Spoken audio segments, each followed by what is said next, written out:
run. Stand by for a start. An attendant holding Ocean Ranger up there in the gates. Expelliarmus to settle.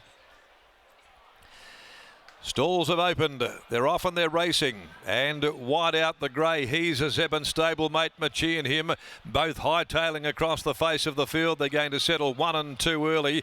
From Witchy Woods fired up onto the steel third. Joined on the inside by Modelistic and also against the rail Expelliarmus. Wider out Sirota. Tokyo Fire's going to settle into a nice spot just behind those. Going over to Beckett's Gate at the 1800. Followed then by KEGGS later. Mr. Popcorn a little wide as they work up Matheson Road. Ocean Ranger back with Big Swoop. Mr. Meggsy behind those. Zero Blue last. 600 metres to go. Machi and him took over and leads the way from the grey stablemate. He's a Zeb. Over on the inside, Expelliarmus travelling up their third inside. Modelistic well placed.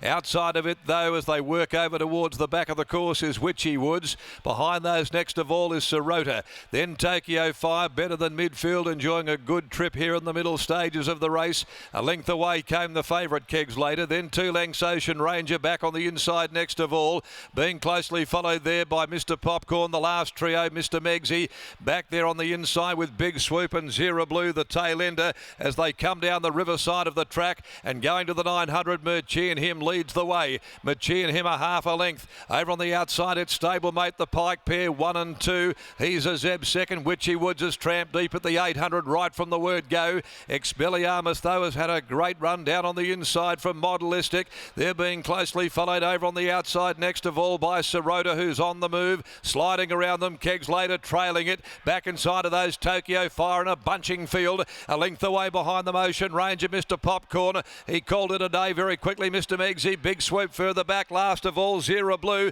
at the 400 metre mark. On the inside, Machi and him, and he's a Zeb still locking horns together. Around them, Sirota, KEGGS later. Modelistic's right there as well. Expelliarmus behind them, followed by Tokyo Fire. KEGGS later out near the middle of the track, reaches the lead however at the 150. KEGGS later from Mr. Meggsy getting to second. Ocean Ranger getting through. KEGGS later's in front, draws away now late, starts to put his stamp on this event and draws clear to win it easily. KEGGS later from Ocean Ranger, Mr. Meggsy. Tokyo Fire fourth in front of Modelistic. He's a Zeb. Sirota next home from Expelliarmus. Machi and him dropped out. Well back to Big Swoop, Mr. Popcorn, and the last two to greet the judge, Witchy Woods and Zero Blue. It found itself last right from the word go.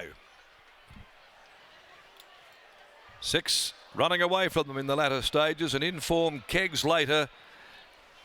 Lucy Fiore with a double, and that double has come race to race.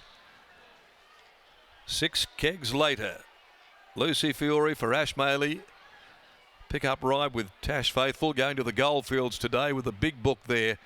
Lucy stepping in and gets the Slater gelding home very easily at the finish. He had a nice run all the way, made his move, and he's a fit stayer and continues to race in form. Ocean Ranger second, Mr. Meggsy third in. Tokyo Fire beaten off into fourth place in 2:18.11. 2.5 lengths ahead, margins home in 37.57, owned by Ash Maley and S. Dawson.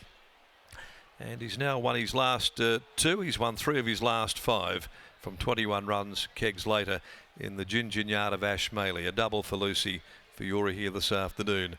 Scoring from Ocean Ranger. Austin Galati for Ann King by Ocean Park. And third being number 7, Mr. Meggsy by Trade Fair. Trained by Robbie Lockwood, ridden by Jason Whiting. Modelistic battled away but had every conceivable chance afforded to it by Brad Parnham. Race 8, the Bellis 30th anniversary Good Friday Stakes is next over 1800. Number 8, Henchard, is scratched, coming out earlier this afternoon. They will go at 4:53. And let's go down now to the yard here and catch up with Lockie once again. And certainly Ash Maley has really started to see this horse develop and mature as a 4-year-old, coming right into his own and developing into a pretty useful stayer too for the yard. Thanks, Darren. Yes, KEGGS later. He's really come of age this time in. Ash, have you always thought that he'd have this staying prowess, KEGGS later, because he's really come of age this time in? No, I really didn't think he'd have the staying power, but like his mum did okay over 1800 and stuff, so and Slater was a sprinter, so I don't know.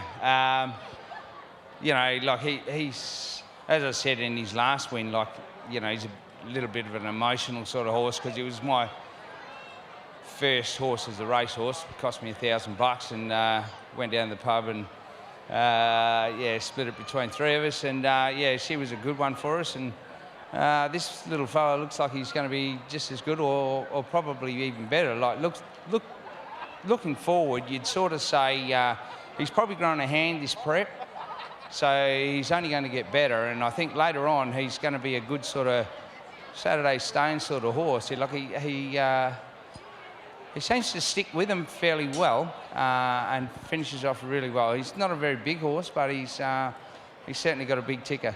His last two wins have been very tradesman-like, but the way he travelled up to them today, does that give you confidence that he can measure up on a Saturday when you eventually take that step? Yeah, it does give me a bit of confidence. Like he's a pretty genuine sort of horse. Like he's taken a little while to grow, but so did his mum. But you know, like he's grown really well and he's racing really well while he's growing, which is just like it's a bit different. He's been up in work for a little while now. How is he handling everything behind the scenes? Is he due for a break anytime soon, or whilst he's on his winning ways, you just continue ticking him over? Yeah, well, look, we usually just let the horses tell us when they're started to have enough, and the geldings will tell you pretty quickly. And you know, like he'll start to put in some runs where he's sort of telling you he's a little bit tired, but at this stage he's running on well and eating all his tucker, and yeah, so we can't be happier with him. Off to the bar to celebrate. Well done. Cheers, mate. There's Ash Maley after the win at KEGGS later. He makes it back-to-back wins, and he really has improved greatly, Scott, ever since he stretched out in trip out to 2,200 metres, and a lovely ride from Lucy Fury. 3 deep with cover, 4 deep with cover coming into the home turn, and he was the only horse he wanted to be on, especially when Lucy Fury shut the door on a few of her main rivals just inside her. He's just a real one-pace plodding stayer, isn't he? So that sort of 3 deep moving line was going to be perfect spot for him today. So he got a nice flow into it. He covered them at the top of the home straight, and he's strong late and through the line. It's a year too soon for him, Lockie, and they can go and probably just work their way through the lower classes over however long they keep racing him for. But gee, the way that he just plugs to the line, you'd think maybe this time next year he could race in that Jericho Cup qualifier over the 3,100, and they could actually race around for $100,000 like Mr. Popcorn will do next week, like Mr. Popcorn won last year, in fact. So it's 6, 10, 7 and 4, but a lower grade stayer who's going through his paces really nicely. A maiden handicap, then a pair of 50-plus races now. Lucy jumps aboard today. Obviously wouldn't have known that much about KEGGS later, but it looks like he's a one-paced grinder. No, I didn't know much about him going in. I watched Tash's ride on him last start, and I just kind of hoped that was how it would work out. And yeah, there's a heap of speed on. I managed to travel up into the straight and just popped out early and had him rolling, and yeah, he did the rest. Like a lot of these stayers, when they come under pressure at the top of the home straight, it looks like he wobbled around a bit. He definitely had a lot more left, but when I hit the front, he wanted to duck in front of everyone, and I put it in the left, and he wanted to run out, and I was like, well, you're going to win anyway, so just go back to hands and heels. But yeah, I think if he has something in front of him to continue to chase, he'll be even better. Ash was saying he's had a nice searching preparation, but does he feel like there's still something in the tank? Yeah, for sure. It took me a good another 1,000 metres to pull him up then. About in the Albany Cup on the weekend, obviously Filthy Habits will go down there. Expectation for him? He always runs a good race. I'm obviously hoping he wins, but wherever he runs, we'll be happy. Congratulations, well done. Thank you. There's Lucy Fury. She brings up a treble. She's clearly been the leading rider here this afternoon at Ascot on Good Friday, and she combines with Ash Maley and KEGGS later to make it back-to-back wins. We'll take a short break, and then we'll be back for the last out of Kalgoorlie.